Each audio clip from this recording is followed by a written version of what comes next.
Hello guys, how are you? I'm Hardeep Singh. Welcome back to your own YouTube channel. IELTS updates and recent exams. For more updates related to recent IELTS exam writing test topics, listening, reading, practice test, and speaking, you got guesswork. Please, guys, participate in everyday listening and reading practice test to achieve your desired band score in your actual IELTS exam. Please hit the like and subscribe button. Press the bell icon for the upcoming notifications. Don't forget like, subscribe and share my YouTube channel and my Facebook page, IELTS updates and recent exams. Part 1. You will hear part of a tutorial between two students and their tutor. The students are doing a research project to do with computer use. First, you have some time to look at questions 1 to 5.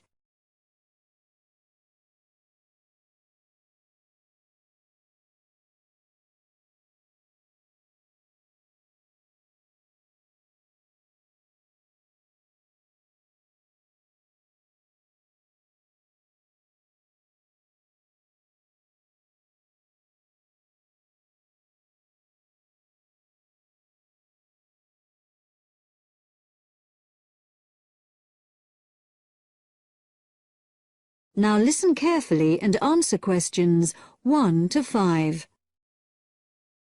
Dr. Barrett? Sammy, come in. Is Irene with you? Yes. Good. Sit down. Right, we're looking at how far you've got with your research project since we last met. You decided to do a survey about computer facilities at the university, didn't you? That's right. We decided to investigate the university's open access centres and, in particular, the computer facilities. Lots of the students are having trouble getting access to a computer when they need one, so we thought it would be a useful area to research. Good. Fine. It's not a topic anyone has looked at before, as far as I know, so it's a good choice. So, what background reading did you do? Well, we looked in the catalogues in the library, but we couldn't find much that was useful. It's such a specialised subject, hardly anything seems to have been published about it. And as well as that, the technology is all changing so quickly.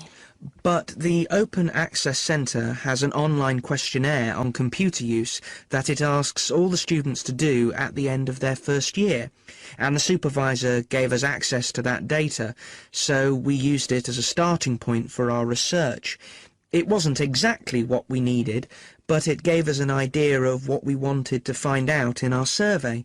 Then we designed our own questionnaire. And how did you use it? We approached students individually and went through our questionnaire with them on a one-to-one basis. So you actually asked them the questions? That's right.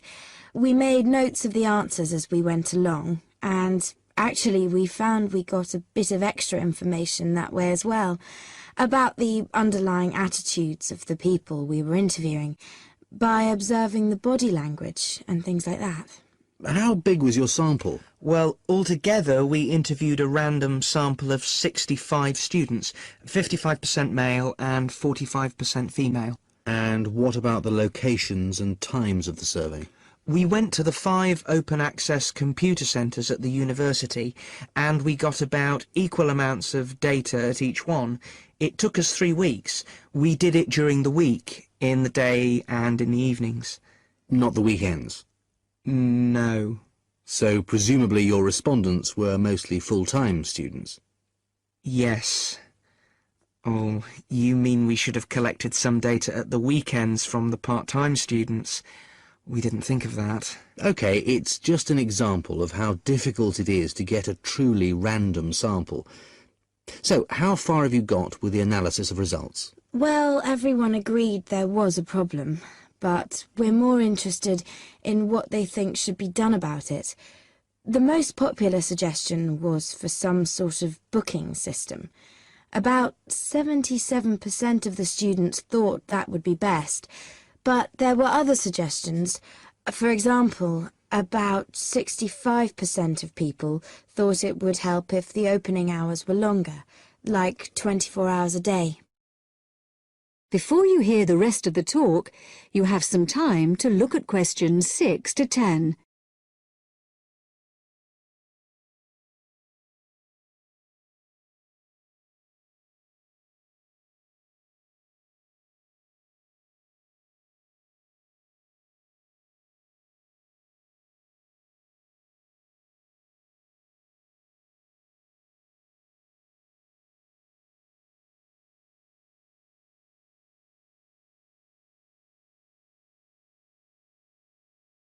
So, what other suggestions did people come up with? Well, actually, the main reason why people can't get to a computer is because so many students are using them for personal emails or just surfing the web.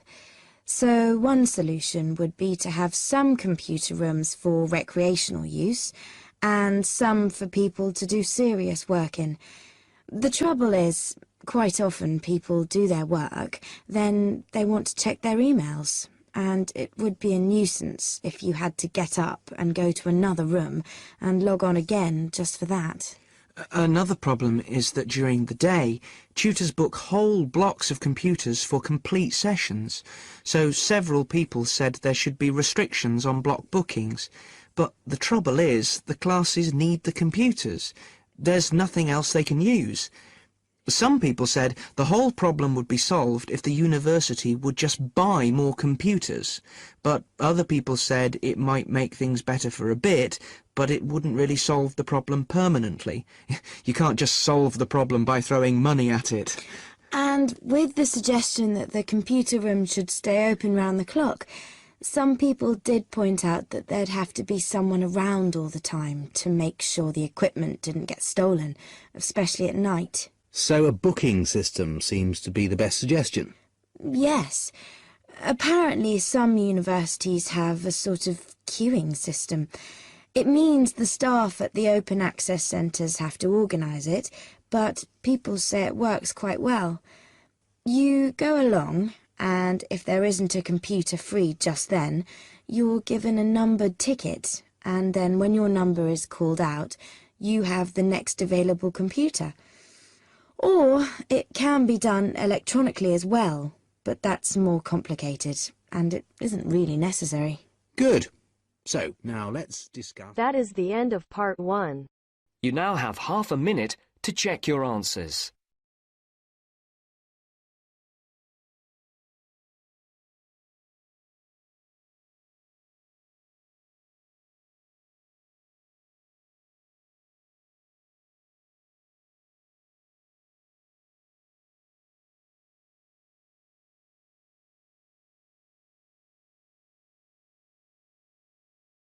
Now turns to part 2. You are going to hear a talk given by Madeline. She is going to introduce the recreational facilities on campus and in town. First, you have some time to look at questions 11 to 20.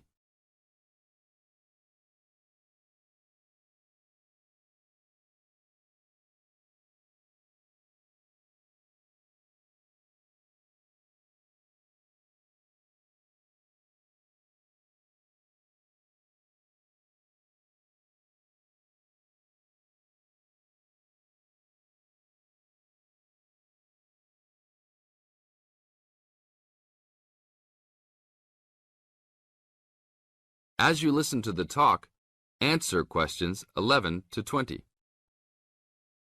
Well, good morning, everybody. My name's Madeline Stewart, and I'm here to tell you about the recreational facilities available on campus, and also to tell you something about what the town has to offer.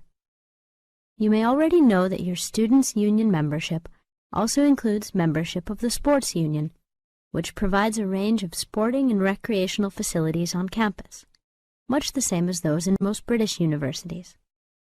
The Sports Union has football, tennis, and cricket teams in local competitions. And really, most sports are catered for in some way on campus, even if they're just social matches. In the building itself, there are fitness classes and a full gym, including weights. The Sports Union can also provide cheap tickets to some major sporting events. And to keep you up to date with everything available, there's a weekly newsletter distributed around the campus. You should check this to find out the names and phone numbers of the contact people for each sport or activity you're interested in. Yes, did you have a question? Yes, apart from what you've just said, does the Sports Union offer individual help in any of its activities, for example, in getting fit and healthy? Yes, we do.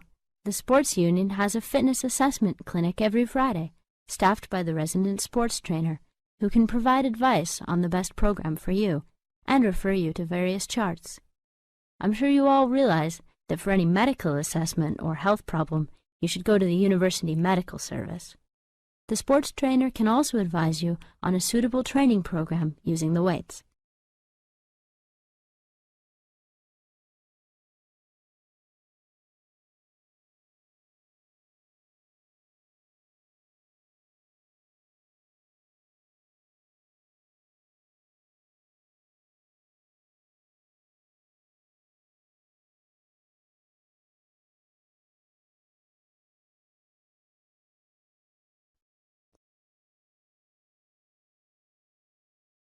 And now on to Ashbury. For a town of its size, Ashbury has some unusually good leisure and sporting facilities, most of which are near the center of town and easily reached by bus from this campus. There's a new, well, almost new, Olympic-sized swimming pool. That's not quite in the central town area, but it's only a 5-minute walk from the bus stop. Above the pool, there's a high-tech fitness center that any of you more serious fitness lovers would need to check out. Then, in the center of town, there's a sporting complex called the Anderson Center, which contains squash courts and facilities for a number of other indoor sports, such as basketball. And just around the corner from the Anderson Center, in the main street there, is an indoor bowling alley. All of these facilities are listed in the weekly newsletter, so I encourage you all to look through it and... That is the end of part 2. You now have half a minute to check your answers.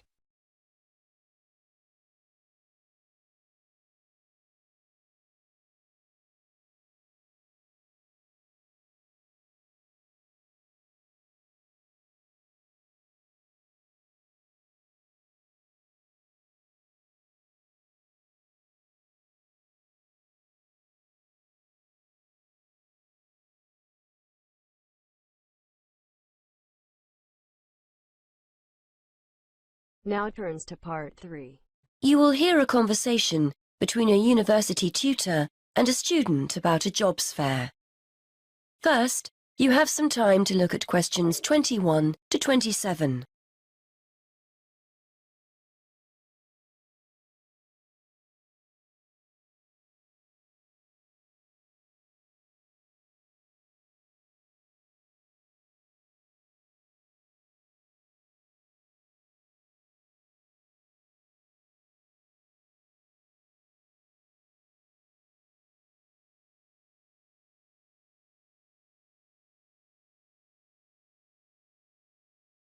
OK, Fergus, so we've looked at your assignment, which was OK. Now, before you go, you know about the jobs fair that's coming up, don't you? Yes, it's the week after next, isn't it? The whole week, is that right? That's right. Monday through to Friday. I'd suggest making sure you get along there on Tuesday and Wednesday. Engineering companies tend to be more prominent then, rather than on Monday or the end of the week. Yes, I've got the programme for this year, and it looks like those days will be best for me. I'm only in my first year, so I'm not expecting too much from the day. But I've heard you can pick up some valuable ideas for career paths. Well, you've still got a few years here, I know, but it's never too soon to make a good impression on potential employers. You've got the programme, so do some research. Have a look at company websites so you've got the basis for a good conversation with the people on the stands. Yes, I was looking at one the other day. The boss was being interviewed about their staff development programme, and there are 1 or 2 other firms I'm also interested in. That's good. You've made a start already. Remember to think about what you're going to ask people before you turn up.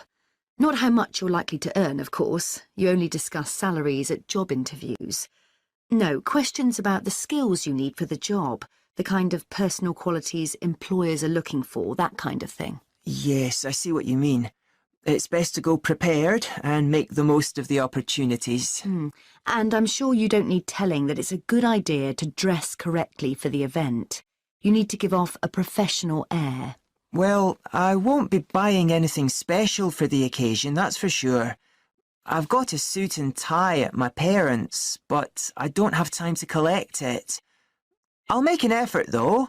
A nice pair of trousers and a jacket. Nothing too formal. I'm sure you'll look the part. By the way, you'll often find companies have more than one representative. Maybe someone from marketing handing out free gifts, someone who'll explain the interview process, an ex-student who now works for them, that kind of thing. Try and direct your questions towards the best person. Yes, that's a good idea. I'd certainly be keen to talk to any ex-students that are around. You have some time to look at questions 28 to 30.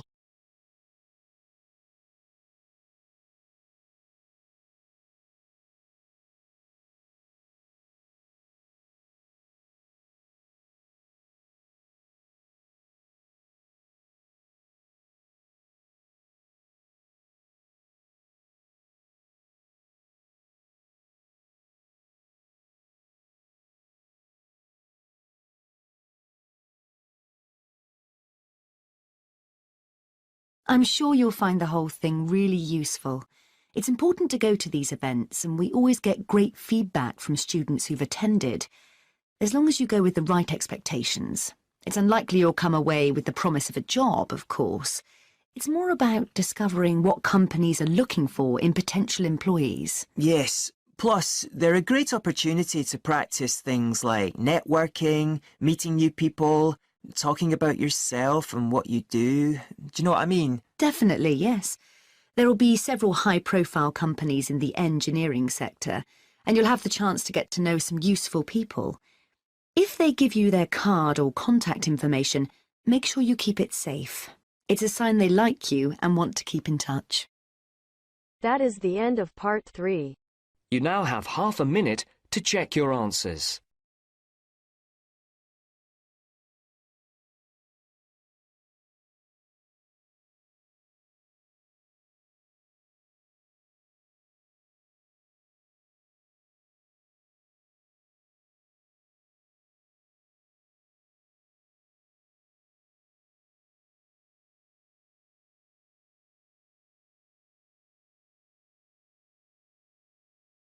Now turns to part 4.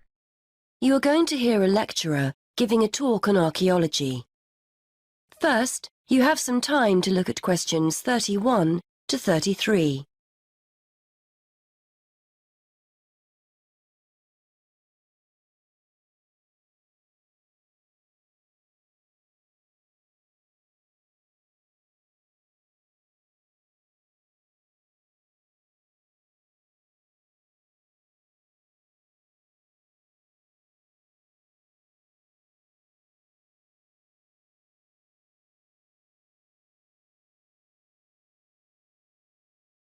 Now listen and answer questions 31 to 33.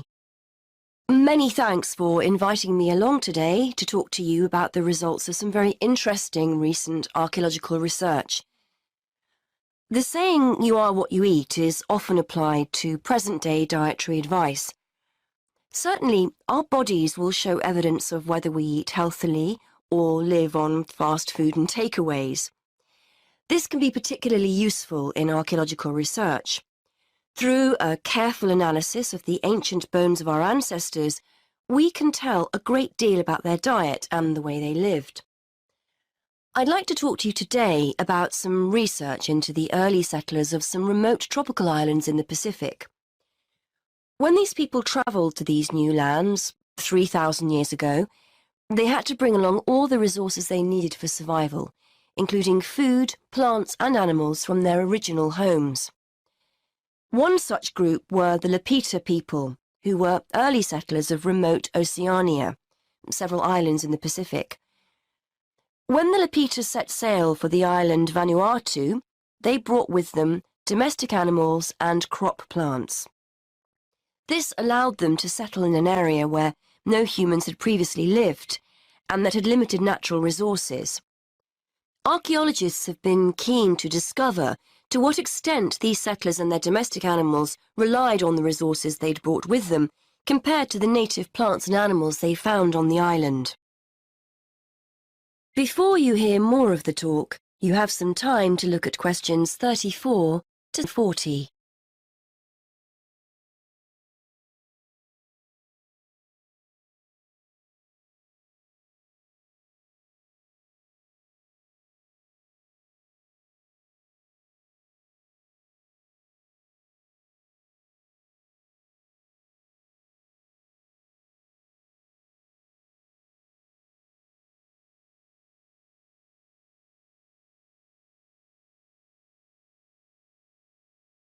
order to try and understand the diet and lives of the Lapita people, archaeologists analysed the chemical composition of the bones of 50 adults excavated from the Lapita cemetery on Efate Island, Vanuatu.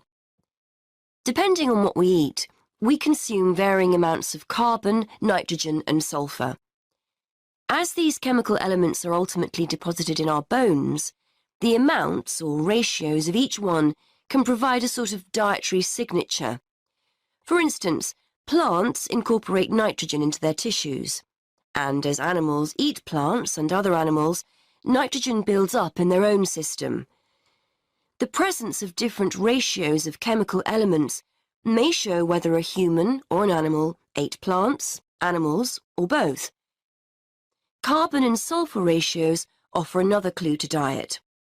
Carbon ratios, for example, differ between land and water organisms, as do sulfur ratios, the values of which are much higher in aquatic organisms compared to land-based organisms.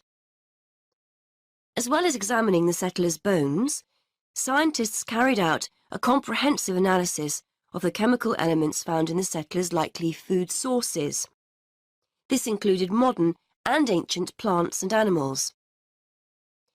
They found that early Lapita inhabitants of Vanuatu may have searched for food rather than relying entirely on food they'd grown themselves during the early stages of colonization.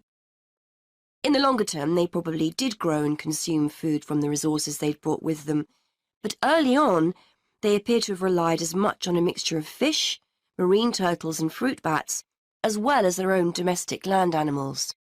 The archaeologists believe that this analysis of diet may also provide clues to the culture of the settlers. For one thing, males had much higher nitrogen levels compared to females, which indicates greater access to meat. This difference in food consumption may support the hypothesis that Lapita societies were ranked in some way, or it may suggest dietary differences associated with the work people were involved in.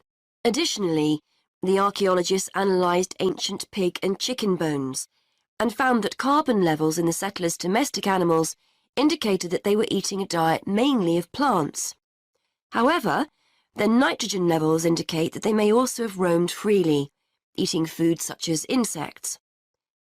This would have allowed the Lapita people to keep food resources that were in short supply for themselves, rather than feeding them to their domestic animals. That is the end of part 4. You now have half a minute to check your answers. So guys, don't forget like, subscribe and share my YouTube channel and my Facebook page, IELTS updates and recent exams. For more updates related to recent IELTS exam writing test topics, listening, reading, practice test and speaking, you got guesswork. Please guys, participate in everyday new IELTS listening and reading practice tests to achieve your desired band score in your actual IELTS exam. For more IELTS material, visit my official website www.ieltsupdatesandrecentexams.com.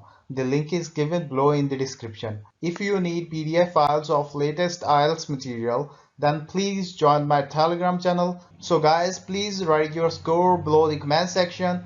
Again, thanks for listening. God bless you all guys. Stay tuned, stay safe.